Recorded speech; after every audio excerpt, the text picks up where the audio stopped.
Hey, what's up you guys, and welcome back to my channel. Today's part 2 of Self-Made Millionaire Habits, where we look at research from a guy named Thomas Corley who studied a group of 177 millionaires, and he found that a lot of them had the same exact habits in common. And then we take those habits and we look at a method developed by James Clear, who is the author of Atomic Habits, and then we see the best way that you can start forming these habits in your life today. This is going to help you enjoy the benefits of financial freedom and ultimately help you live an impactful life. But before we get started, if you wouldn't mind smacking that like button for me, it really helps show the YouTube algorithm that you like this type of content. And if at the end of it you didn't find anything interesting or you didn't learn anything, you can go ahead and switch that thumbs up to a thumbs down, because at least you're interacting with my content in some way and you're being honest. So with that being said, let's get right into it.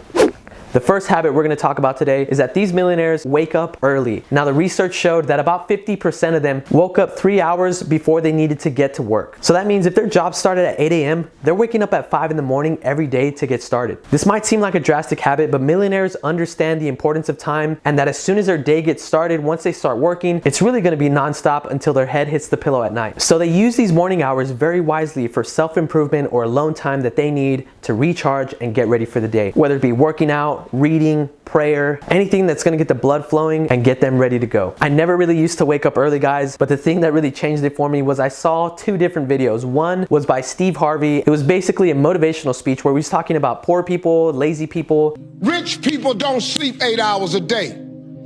That's a third of your life. It ain't but 24 hours in a day. You cannot be sleep 8 hours a day. Versus people that get after it. And man, I was really inspired. I'm gonna link that in the cards for you guys to watch later. And the second video that I saw was by Graham Stephan. This guy's a multimillionaire since his mid-20s, and he did a video on his daily routine. And man, I saw that he woke up at 6 in the morning, and by the time 8 o'clock rolled around, he'd already gotten so much accomplished. And I thought to myself, you know what? Those are 2 hours in the day that I'm really wasting if I'm staying in bed the entire time. So I decided after watching those 2 videos that I was no longer gonna sleep in. I'm gonna wake up early even if I didn't need to. And honestly, one thing that really helped me with this was developing this YouTube channel. You see, if I wanted to create videos that were gonna impact you guys, I was gonna have to spend a lot of time on them. And I also have a full-time job. And so I had to create the time somehow, and I knew that early in the morning would be a great time to devote to this. So now that I wake up at 6, I'm able to read my Bible first thing, pray for my friends and family, I make a breakfast, and before 8 o'clock, I'm ready to go for the day, and I still have an hour to go before I even have to be at work. And ultimately, this has just really helped me be a lot more productive throughout my day, and it sets me on the right path for success. So if you don't have a reason to wake up early right now, I would say find one. Kevin Hart is quoted by saying this: "My goals are so high that I don't have time to relax in any way, shape, or form." If you aren't inspired to wake up early, I would venture to say that your goals are too small, that you might be living below your potential, and you need to up your game a little bit. So make some big goals that are gonna spring you out of bed in the morning and get you started on the right foot. So if we use the Atomic Habits model developed by James Clear, we're gonna have to make this an obvious thing. So a way that we can easily do that, guys, is by setting an alarm, okay? This is very obvious. Just don't hit the snooze button, okay? Avoid it at all costs. I know what I'm telling you. It's gonna sabotage this habit like nothing else. But that's a very obvious way, is just make an alarm for yourself right in the morning at whatever time you wanna wake up at. The second thing is to make it attractive. One thing that I have in my room is a sign that says,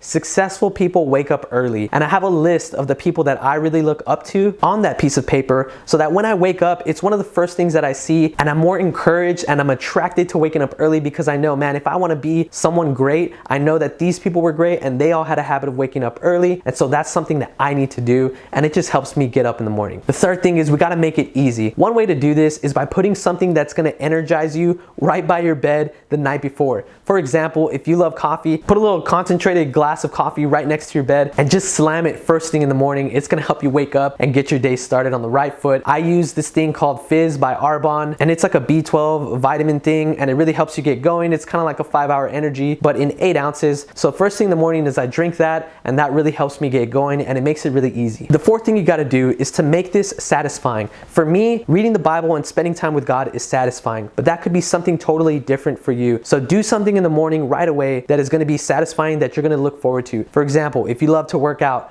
work out early in the morning. If you love to read early in the morning and put your best foot forward so that you can make the most of that day. All right, moving on to the second habit that we're going to discuss today, and that's that these people surround themselves with other successful people. Now, this just makes sense. We've heard it all before, right? You're the average of your 5 closest friends. Tell me who your friends are and I'll tell you who you are. We know this to be true, but if you don't believe this, I want you to do an exercise. Take your 5 closest friends and I want you to rate them on a scale of 1 to 10 in these 3 different areas: their financial freedom, their physical health, and their positive mindset. Go ahead and give them a rating between 1 to 10, and once you get that average in all 3 areas, look at your life and assess yourself and see if you don't land somewhere near that average in those areas. Now, you may be the anomaly that is nowhere near that average, maybe you're way above it, but science says that more than likely you're gonna be very close to that average. Now, when it comes to this habit, I wanna throw out a little disclaimer. You see, a lot of the things that I've read basically say that you should never hang around with negative people, that you should avoid them at all costs. And while I believe that to an extent, don't get crazy with it here, because man, there's just gonna be negative people in your life. Maybe limit the time that you spent with them, but we're not meant to just shut ourselves off completely from people unless they're extremely toxic to your life, then absolutely. But not the everyday person who's just kind of negative. Don't just write them off and never hang out with them, because who knows, maybe by you hanging out with them, you up their average and you can kind of pull them up the ladder of success a little bit as well. So don't just discard negative people in your life, maybe just limit the time that you spend with them. All right, so the question becomes, how do we form these successful friendships? Well, the first place that you could start off is by looking at your existing friend group. If you have at least one successful friend, I would say start there, spend more time with them, get to know the people that they associate with. But if you don't have any successful friends right now, then let's look at the Atomic Habits way to make them. One is to make it obvious. For example, get a membership at a country club. Learn how to play golf or tennis. For some reason, those 2 sports or hobbies, I guess you could call them, are filled with successful people. You can also volunteer somewhere. A lot of successful people volunteer at places. So get involved somewhere, start volunteering. Another opportunity is to get involved in a real estate investing group. Usually in your area locally, there's usually a real estate investing group that meets at least once a month. So Google that in your area to try to find people that are like-minded, that are further up the ladder than you are. Second thing is to make it attractive. I spent a lot of time on this one, and I think the best way that you can make this attractive is to really think about how hanging out with these people is gonna up your average in life. What would it mean for you by having one close friend who is of high net worth? If you had one high net worth person become a part of your inner circle, how would that drastically change your life? This will help motivate you to make friends and spend time with successful people. Hey guys, so as I'm editing this video, I realized that in the book Rich Dad Poor Dad, which I talk about all the time, it's really about a kid who had one high net worth person in his life that taught him a lot of what he knew, and that's how he was able to become successful. And to this day, Robert Kiyosaki, the author, is a multi-millionaire that is extremely successful just because he had one high net worth person in his life that he learned from. Third thing is to make it easy, and in this case, I would say find someone who has a very similar sense of humor as you do, because it's going to be really easy to hang out with them if you do. Fourth thing is to make it satisfying. One way that you can make hanging out with successful people satisfying is by pairing it with something you love, which could be a restaurant. Maybe taking someone to your favorite restaurant and hanging out over lunch or dinner, because you know that no matter what happens, even if you're hanging out with someone that you don't really know in the beginning, you're gonna be doing it over something you love, which is your favorite food or favorite restaurant. All right, moving on to the third and final habit that we're gonna be discussing today, and that is dream setting. 61% of these millionaires practice dream setting in their life. In this process, they imagine their future life, their future self, and they imagine all their dreams coming true. After that, they put it all down on paper with 500 to 1,000 words. You know, when I was learning how to drive, my grandfather taught me that the best drivers and the safest drivers know how to see really far down the road, but also can see what's in front of them at the same time. Because when there's an accident or a pile up further down the road, you'll never have to slam on the brakes because you can see it coming from a mile away.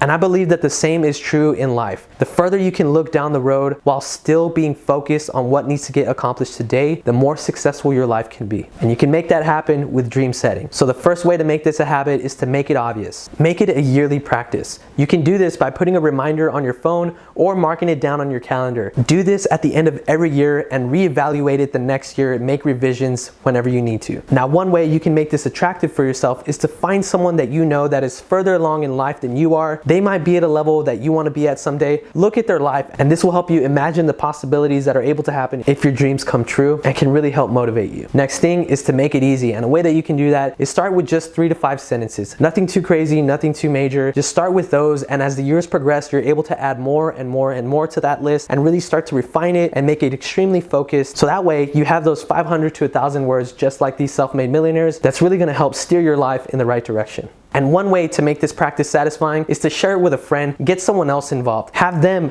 put their dreams down on paper as well and share them with each other every single year. This will be satisfying knowing that you're not the only one doing this, and it'll also serve as a great form of accountability, knowing that you have someone else to answer to at the end of every single year on how you did with your goals. So to recap, the 3 self-made millionaire habits we discussed today are waking up early, surrounding yourself with successful people, and dream setting. Now, if you're part of my community, you know I'm all about financial education because of the way that it empowers people to go out and create wealth for their family and leave a legacy. That's why in today's video, I'm gonna be giving away a copy of my favorite book, which is Rich Dad, Poor Dad. And a way that you can enter that giveaway is by sending this video or my channel link to 3 of your friends that you think might enjoy this channel. Just say something like, hey, I really like this channel. I think you might like it as well. And once you've sent to 3 friends, go ahead and comment down below. I sent this to 3 of my friends. And from there, I'm gonna choose someone within the first hour of this video posting to give this book to, and I'll go ahead and reply to your comment, and you can DM me your address so that I can ship it off. If you weren't able to catch this right away when it posted, be sure to subscribe and hit the bell so that you get notified every single time one of my videos drops. And with that, guys, I'm Ben. Garcia in the next one.